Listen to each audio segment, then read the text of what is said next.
Hello children, कैसे हैं? तो बच्चे, आज मैं स्पेशल यूज ऑफ द का पार्ट 2 लेकर आया हूँ।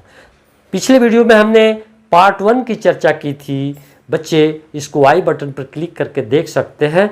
तो आइए बच्चे, हम पार्ट 2 की चर्चा करें और इसको समझने का प्रयास करिए।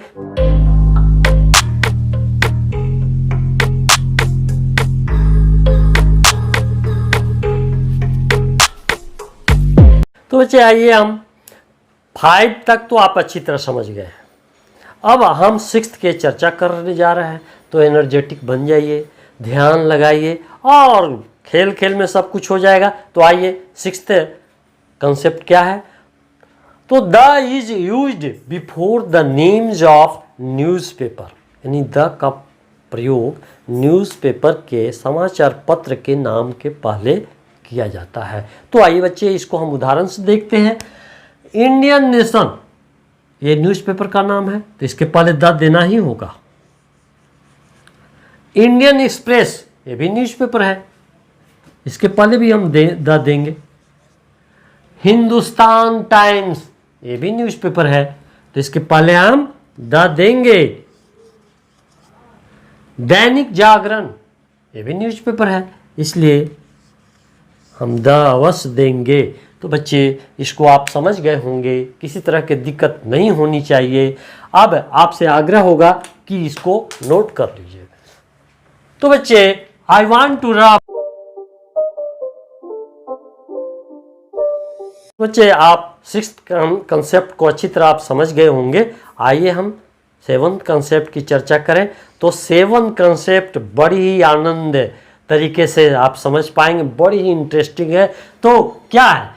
The is used before the name of planets and heavenly body, मतलब आकाशीय पिंड अथवा ग्रह नक्षत्र के नाम के पहले द का प्रयोग किया जाता है। तो आइए उदाहरण से देखते हैं। सन आकाशीय पिंड है, सूरज, तो द लगाना पड़ेगा ना, द लगाइए आराम से। मून, ये भी आकाशीय पिंड है, द लगाइए। स्काई, इसके पहले भी द लगेगा। अर्थ, ये भी प्लैनेट्स है, लगाना ही पड़ेगा। तो बच्चे, आप अच्छी तरह समझ गए होंगे। तो आइए इसको नोट कर लीजिए। और तो बच्चे, मैं मिटाना चाहता हूं। तो बच्चे, आप इसी तरह के जितने प्लैनेट्स हैं सब में द अवश्य लगाइए। आकाशीय पिंड है, तारे हैं, जितने भी हैं सब में द लगा सकते हैं।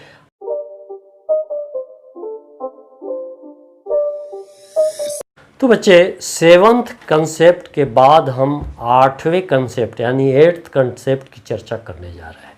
मैं आशा करता हूं कि 7th कंसेप्ट भी अच्छी तरह आप समझ गए होंगे। तो आइए हम 8वें कंसेप्ट की चर्चा करें। तो the is used before the dates of month, किसी महीना के तारीख के नाम के पहले द का प्रयोग अवश्य होगा। तो आइए हम देखते हैं। 2 ऑफ जनवरी, माने 2 जनवरी, इसका अर्थ होता है। और इसके पहले हम अगर ऐसे लिखे सके तो गलत होगा, इसलिए द देना पड़ेगा हमें। The 2 of January. 4th of February, माने 4 फरवरी, यानी 4 तारीख को ऐसे भी हम लिखते हैं, तब हम द अवश्य देते हैं। 3rd ऑफ अप्रैल, इसके पहले भी हम द देंगे। और इस तरह से जितने भी महीने हैं उसके डेट के पहले आपको द देना पड़ेगा। इस तरह आप लिखते हैं तो द अवश्य दीजिए। तो बच्चे, आप समझ गए होंगे। आइए इसको हम नोट कर लेते हैं। बच्चे, अब मैं इसको रब करना चाहता हूं। तो बच्चे, 8वें कंसेप्ट कैसा लगा? आप तो अच्छी तरह समझ गए होंगे। तो आइए हम 9th कंसेप्ट की चर्चा करें। तो 9th कंसेप्ट क्या है? The is used before ordinal numbers written in letters, यदि क्रम बताने वाली संख्या अक्षर में लिखा जाए तो उसके पहले द अवश्य लगाया जाता है। आप प्रश्न पूछ सकते हैं कि क्रम बताने वाला क्या है, तो पहला, दूसरा, तीसरा, इसी तरह इंग्लिश में फर्स्ट, सेकंड, थर्ड, फिफ्थ इत्यादि। ये लेकिन अक्षर में लिखा जाए, लेटर में लिखा जाए तो इसके पहले हम द देंगे। उदाहरणों से हम समझते हैं, फर्स्ट ऐसा लिखा रहे तो हम इसके पहले द देंगे अवश्य, सेकंड द देंगे, थर्ड अवश्य द देंगे, सिक्स्थ द देंगे। तो बच्चे आइए आप नोट कर लीजिए इस बात को, ठीक है बच्चे। तो I want to rub the black board. तो बच्चे आप 9th कंसेप्ट को भी अच्छी तरह समझ गए होंगे, उसमें भी आपको कोई अब कंफ्यूजन नहीं रहा होगा। तो बच्चे आइए 10th कंसेप्ट को समझिए, ये क्या है। तो ये है the use before superlative degree. Adjective की 3 अवस्थाएं होती हैं। पहला क्या है, पॉजिटिव, दूसरा कंपैरेटिव और तीसरा सुपरलेटिव।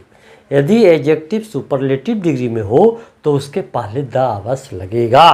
तो आइए उदाहरण से समझते हैं। बेस्ट बॉय, देखिए गुड, बेटर, बेस्ट, यहाँ बेस्ट एडजेक्टिव सुपरलेटिव डिग्री में है, इसलिए हम यहाँ द का प्रयोग अवश्य करेंगे। मोस्ट ब्यूटीफुल गर्ल, यहाँ मोस्ट ब्यूटीफुल सुपरलेटिव डिग्री में है, इसलिए इसके पहले हम द का प्रयोग अवश्य करेंगे। हाईएस्ट माउंटेन, हाईएस्ट एडजेक्टिव है जो सुपरलेटिव डिग्री में है, इसलिए इसके पहले हम द का प्रयोग अवश्य करेंगे। तो बच्चे आप अच्छी तरह समझ गए होंगे, नोट भी कर लीजिए। तो बच्चे आप 10वें कंसेप्ट तक पूरी जानकारी प्राप्त कर लिए हैं अच्छी तरह, इसमें कोई दिक्कत आपको नहीं हुआ होगा। बच्चे अगले कंसेप्ट अगले वीडियो में, क्योंकि वीडियो लंबा होने का ज़्यादा डर रहता है, इसलिए मैं अगले पार्ट को अगले वीडियो में डालूंगा, समझ गए। अगर बच्चे आप नए हैं तो सब्सक्राइब करना ना भूलें, और अगर कोई कन्फ्यूजन है भी तो कमेंट सेक्शन में जाइए और पूछने का प्रयास करिए, आवश्यकता अनुसार आपको जवाब भी दिया जाएगा। तो बच्चे धन्यवाद।